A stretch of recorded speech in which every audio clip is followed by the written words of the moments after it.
이 복된 시간에 주시는 하나님의 말씀은 사무엘하 13장 23절에서 29절까지 말씀입니다. 교독하겠습니다. 만 2년 후에 에브라임 곁 바알하솔에서 압살롬이 양털을 깎는 일이 있음에 압살롬이 왕의 모든 아들을 청하고 압살롬이 왕께 나아가 말하되 이제 종에게 양털 깎는 일이 있사오니 청하건대 왕은 신하들을 데리시고 왕의 종과 함께 가사이다 하니 왕이 압살롬에게 이르되 아니라 내 아들아 이제 우리가 다 갈 것 없다 내게 누를 끼칠까 하노라 하니라. 압살롬이 그에게 간청하였으나 그가 가지 아니하고 그에게 복을 비는지라. 압살롬이 이르되 그렇게 하지 아니하시려거든 청하건대 내 형 암논이 우리와 함께 가게 하옵소서. 왕이 그에게 이르되 그가 너와 함께 갈 것이 무엇이냐 하되 압살롬이 간청하매 왕이 암논과 왕의 모든 아들을 그와 함께 그에게 보내니라. 압살롬이 이미 그의 종들에게 명령하여 이르기를 너희는 이제 암논의 마음이 술로 즐거워할 때를 자세히 보다가 내가 너희에게 암논을 치라 하거든 그를 죽이라. 두려워하지 말라. 내가 너희에게 명령한 것이 아니냐. 너희는 담대히 용기를 내라 한지라. 함께합니다. 압살롬의 종들이 압살롬의 명령대로 암논에게 행하매 왕의 모든 아들들이 일어나 각기 노새를 타고 도망하니라. 아멘. 죄 죽이기가 필요한 이유라는 제목으로 말씀 나누겠습니다. 우리는 마음으로 짓는 죄를 가볍게 여기는 경우가 있습니다. 겉으로 드러나지 않았다면 그 죄의 심각성은 그렇게 크지 않다라고 생각할 수 있기 때문이죠. 그래서 다른 사람들을 미워하고 시기하고 질투합니다. 다른 사람의 실수를 용납하거나 용서하지 않는 경우도 많죠. 이렇듯 마음으로 짓는 죄는 작은 것일까요? 별것 아닌 것일까요? 오늘 우리는 압살롬의 이야기를 통해 마음속으로 품고 있던 죄가 얼마나 큰 죄를 만들어내는지를 보게 됩니다. 죄는 점점 자라서 더 큰 죄를 부르기에 우리의 삶에 내재된 죄를 뿌리를 뽑아야만 합니다. 아니 조금 더 강한 표현을 쓴다면 죄를 죽여야만 합니다. 그래서 청교도의 형태자인 존 오웬이라는 사람은 죄에 대한 심각성을 그의 책을 통해 서술하면서 책의 제목을 죄 죽이기라고 말했습니다. 제목부터 좀 자극적이죠. 왜 죄는 어떠한 모양이라도 우리에게 남겨두어서는 안 되고 다 죽여야만 한다는 것이죠. 오늘 본문에 나타난 압살롬은 자신의 마음속에 품고 있던 이 죄를 죽이지 못했습니다. 그리고 그 죄를 죽이지 못한 결과는 굉장히 처참했죠. 오늘 본문을 보시면 암논이 다말에게 처참한 상처를 남긴 채로 2년여의 시간이 흘렀습니다. 이 사건과 죄에 대한 어떠한 처단이 없이 그렇게 그 일은 세월 속에 묻히는 듯 했겠죠. 그러나 당사자요 피해자였던 다말만큼은 그날을 잊지 못한 채로 오빠 압살롬의 집에서 삶을 비관하며 어제 살폈듯이 황폐한 삶을 살 수밖에 없었을 것입니다. 그러나 다말과 함께 한순간도 이 사건을 잊지 않고 마음속에서 복수의 칼을 갈면서 때를 기다리던 사람이 있었으니 그가 바로 오빠 압살롬이었습니다. 압살롬에 의한 암논의 죽음, 곧 형제 간에 일어난 이 피해 복수에 대해서 성경의 학자들은 나단이 밧세바의 일로 인해서 다윗에게 선포했던 칼이 당신의 집에서 떠나지 아니하리라 라고 하는 이 예언이 처음으로 성취되는 순간이다 라고 성경학자들은 말합니다. 사무엘하 12장 10절에 이런 말씀이 나오죠. 이제 내가 나를 업신여기고 햇사람 우리아의 아내를 빼앗아 내 아내로 삼았은즉 칼이 내 집에서 영원토록 떠나지 아니하리라 하셨고, 일전에 압살롬은 암논에게 수치를 당하고 돌아오는 다말에게 이렇게 말했던 적이 있습니다. 20절 말씀이죠. 13장 20절 말씀에 누이야 지금은 잠잠히 있자. 이 말에서 지금이라는 말이 오늘 본문을 읽으면서 조금 더 강조되어 들립니다. 지금은 가만히 있지만 때가 되면 가만히 있지 않을 거야. 그러니까 걱정 마 라고 말하는 것처럼 들리죠. 이제 압살롬이 생각한 그때가 되었던 것입니다. 23절의 시작처럼 만 2년 후에 이제 압살롬의 암논 살인 계획이 철저하게 준비되고 실행되기 시작합니다. 오늘 본문의 첫 구절인 23절에서 압살롬이 양털을 깎는 일로 왕의 모든 아들들을 초청했다는 말이 나옵니다. 이 부분에 대한 이해를 돕기 위해서 당시의 배경을 좀 살펴보면 고대 근동에서 양털을 깎는 일은 유목민들에게 아주 매우 중요한 일이었다고 합니다. 그래서 이 양털을 깎는 이 날에 사람들을 초청해서 잔치를 벌였다고 해요. 잔치를 열고 온 가족이 며칠 동안 먹고 마시면서 즐기는 뜻깊은 날이 바로 이 날이었다는 거죠.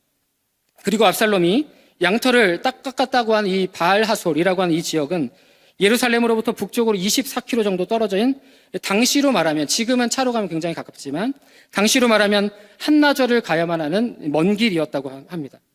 이곳에서 압살롬은 형제들과 함께 잔치를 벌이고자 했던 것이죠.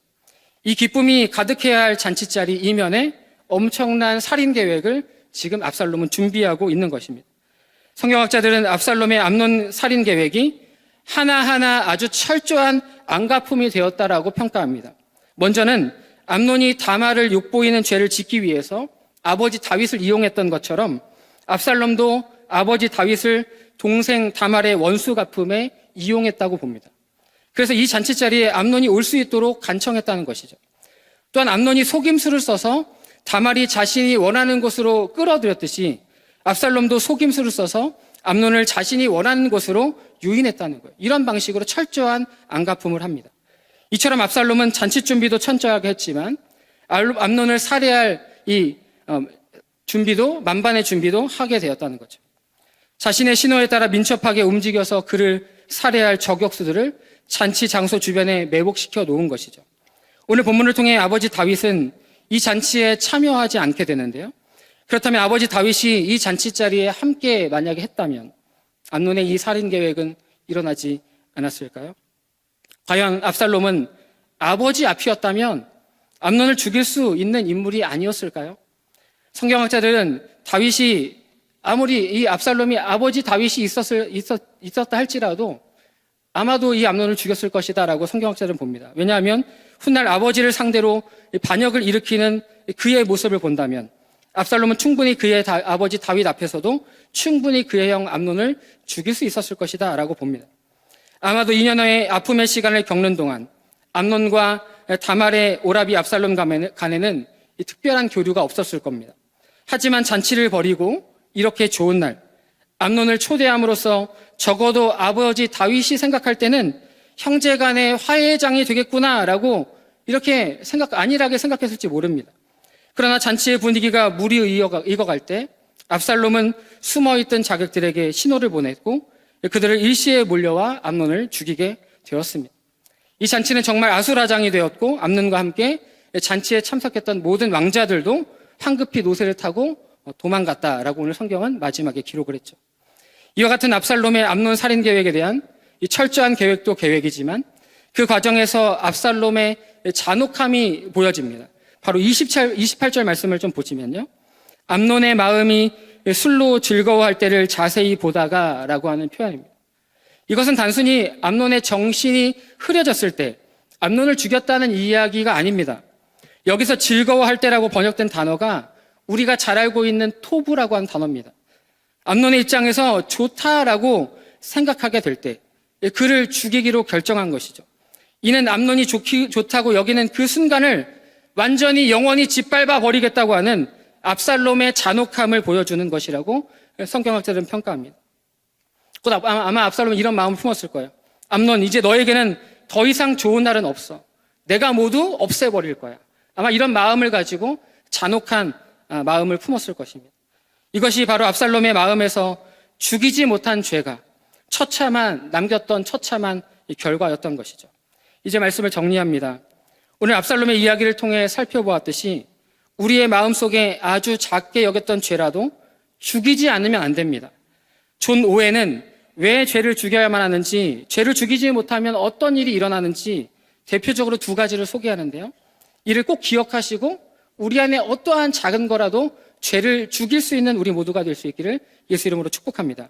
첫 번째는 죄는 영혼을 약하게 하고 은혜가 가져다주는 활력을 빼앗아갑니다. 죄가 그렇게 합니다. 두 번째, 죄는 영혼의 위로와 평강을 빼앗아가는 일이다. 이렇게 존 오웬은 두 가지를 대표적으로 이야기합니다. 사랑하는 새로남의 교회 여러분, 우리 마음속에 자리 잡고 있지만 겉으로 드러나지 않았다고 해서 가볍게 생각하는 죄는 혹시 없습니까? 혹은 심각한 죄가 아니라고 스스로 판단해서 자주 범하는 죄는 혹시 없습니까? 그런 의미에서 마음속으로 다른 사람을 욕하거나 미워하는 것, 남을 흉보거나 깎아내리기를 좋아하고 무리 속에서 아무 꺼리낌 없이 동조하는 행동을 하는 것 등은 죄를 가볍게 여기는 사람의 특징이라고 합니다. 이러한 죄들을 가볍게 여기지 말고 철저하게 죄 죽이기를 할 수 있는 저와 여러분 될 수 있기를 예수 이름으로 축복합니다.